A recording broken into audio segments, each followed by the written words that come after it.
Bismillahirrahmanirrahim.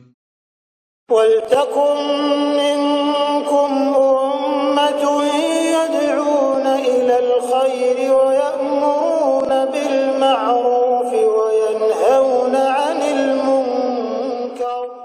Assalamualaikum warahmatullahi wabarakatuh. Alhamdulillah wassalatu wassalamu ala rasulillah ma ba'd. Allah berfirman, wajahidu bi amwalikum wa anfusikum. Berjuanglah kalian, berjihadlah kalian melalui hartamu dan dirimu.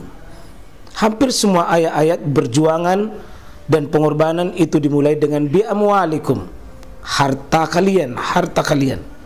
Saya mengajak secara praktis dan kami sudah buktikan. Rp1.000 itu bisa luar biasa dahsyat. Bisa beli mobil, bisa buat kuburan, ya, bisa membangun masjid. Uang 1.000. Mari kita satukan uang 1.000 kita. Nanti kami jemput di rekening ini, insya Allah bisa kita buat. Di rekening ini, insya Allah kita buat sebuah kekuatan umat dengan Rp1.000. Rp1.000 dahsyat. Saya mengajak, mari kita buktikan. Assalamualaikum warahmatullahi wabarakatuh. Jadi Nabi berdoa ketika istisqa, dan itu banyak sekali dalil. Itu berarti bahwa ketika sholat istisqa, nah ini apakah dipahami khususan atau boleh dikiaskan kepada sesuatu yang sifatnya seperti kasus yang terjadi pada masa itu, bahwa Nabi angkat tangan pada khutbah Jumat itu, di saat dia di atas mimbar itu, karena orang Arab Badui itu mengeluh tidak ada hujan, ya. Tetapi amalan seperti Nabi ini itu tidak terus menerus. Berarti berdoanya di atas mimbar itu pada saat Jumat itu karena adanya kasus saja tertentu, seperti kasus yang minta posisi tadi hujan yang sangat darurat. Nah, dengan demikian Jumat itu yang sekian lama Nabi lakukan, tidak ada riwayat Nabi mengangkat tangannya. Terus sahabat-sahabat juga yang melihat Nabi itu dicela oleh sahabat ini, dicela oleh sahabat, sehingga memang hal ini bisa jadi terjadi peluang kalau memang dipahami itu adalah jika ada sesuatu yang sangat luar biasa, dimaknai seperti kasus hujan, seperti Palestina, Gaza, ya. Saya kira berdoa bukan berdoanya sebagai Jumat saja, sebagaimana nanti berdoa sesudah sholat 5 waktu. Berdoa sudah sholat 5 waktu aslinya tidak mengangkat tangan aslinya. Tapi bukan berarti bahwa orang yang berdoa sesudah sholat itu salah, enggak. Bukan.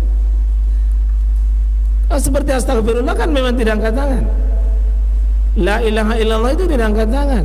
Subhanallah, alhamdulillah kan doa itu, ya. Subhanallah, alhamdulillah itu Allahu Akbar doa. Namanya doa ibadah.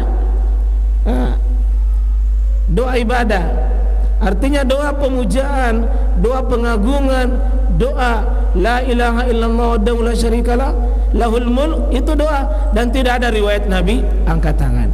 Ini yang dimaksud tidak angkat tangan. Adapun sesudahnya dan bukan lagi menjadi bahagian daripada zikir-zikir tertentu itu, bisa kita baca doanya, dan pada saat itu mengangkat tangan, ya tidak ada salahnya, tidak ada salahnya. Tapi kalau terus menerus kondisi seperti itu, berarti dia jadikan sebagai sebuah yang melekat dengan amalan sholat. Saya sesekali Pak, kalau sudah sholat dan ada hajat yang penting bagi saya angkat tangan. Tapi itu hajat saya, bukan zikir sholat saya, dan itu bukan rutin.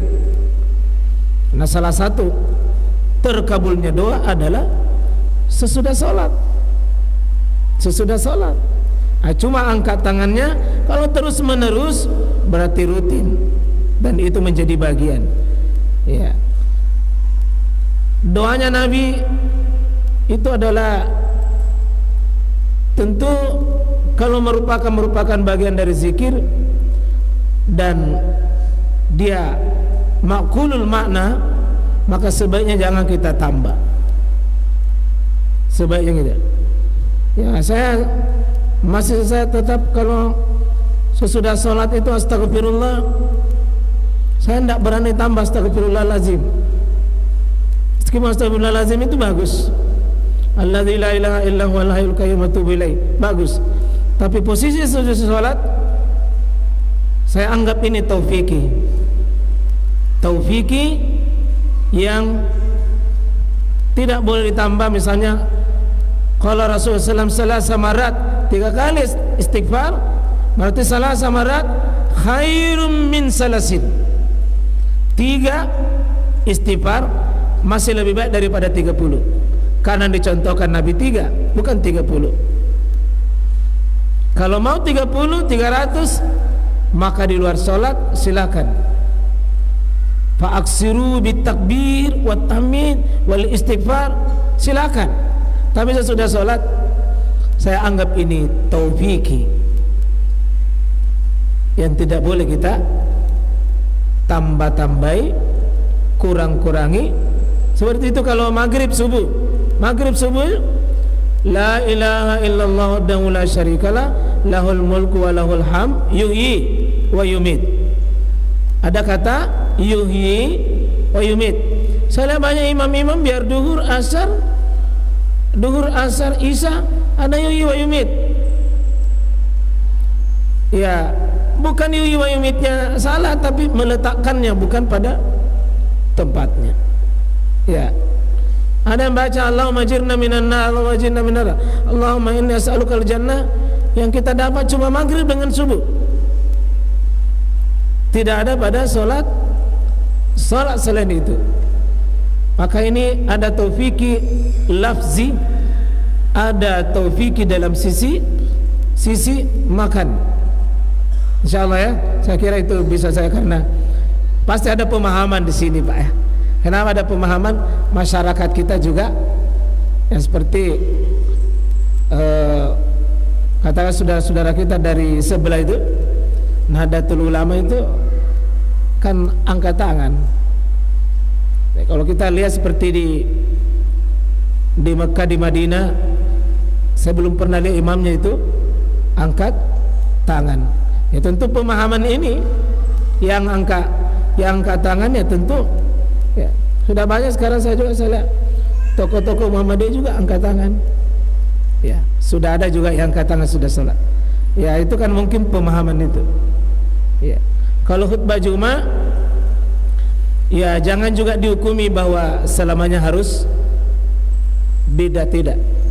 Kadang-kadang berdoa dengan angkat tangan itu, kadang dia pada posisi seperti sholat, sudah sholat berdoa angkat tangan, disamakan dengan hukumnya. Tapi aslinya begini,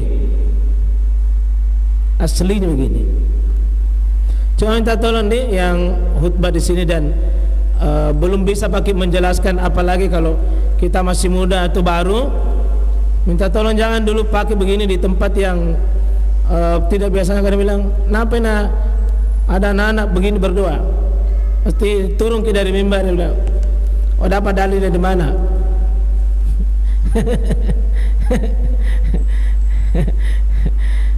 Artinya ada waktunya.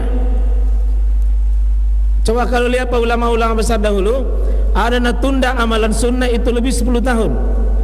Ketika ditanya kenapa tidak pernah diamalkan yang begitu dari dulu, nah kita tahu, bilang ya belum waktunya, karena kalau saya amalkan lebih banyak mudaratnya.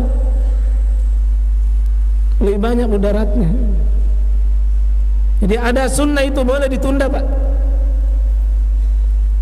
boleh sunnah ditunda dalam hal waktu tertentu pada waktu tepatnya. Ya. Coba saya tutup ya. gimana itu Pak Khair Farudin itu ditanya. Itu Pak Khair Farudin pimpinan pusat Muhammadiyah pada zamannya. Ya, pergi di wilayahnya saudara kita dari NU, tapi dia dipersilakan jadi imam tarwih. Dan ada juga warga Muhammadiyah di situ. Yang ditanya, ini bapak saya mau ini tarwih Muhammadiyah atau tarwih NU? Karena banyak NU maka bilang tarwih NU saja Pak. Oke, tarwih NU. Maka Pak Kiai Farudin itu membaca itu surah panjang karena beliau hafiz. Surah panjang Pak, sebagaimana Nabi sallallahu alaihi wasallam itu panjang. Sekalinya pada rakaat ke-8 kayak NU bayangannya 20 tarwih NU. Kalau Muhammadiyah tarwih 8. Sekalinya 8 pakai air. Bagaimana Pak? Masih NU atau Muhammadiyah? Maka di belakang bilang, ya Muhammadiyah saja. Karena panjang nih. Ya, maka disitulah Gus Dur mengatakan, inilah hebatnya air Farudin, bisa meng-NU-kan Muhammadiyah, bisa Muhammadiyahkan NU. Itu jawaban yang kira-kira proses ya. Saya senang dengan kita memahami ada pemahaman-pemahaman lain bagus. Saya ingat Imam Ibnu Hajar Asqalani dengan kecerdasannya tidak pernah mengatakan itu, kalau berani kau. Imam Al-Muzani menyelisih gurunya, Abu Hasan menyelisih Abu Hanifah, dia tidak pernah mengatakan kau salah dan kau terlalu berani. Tidak. Itu kecerdasan. Bisa jadi saya seperti itu. Sah saja kita pahami begitu. Bagus itu ya. Saya kira cukup dulu. Mohon izin. Subhanakallahumma bihamdik, la ilaha illa anta, astaghfiruka wa atubu ilaik. Assalamualaikum warahmatullahi wabarakatuh.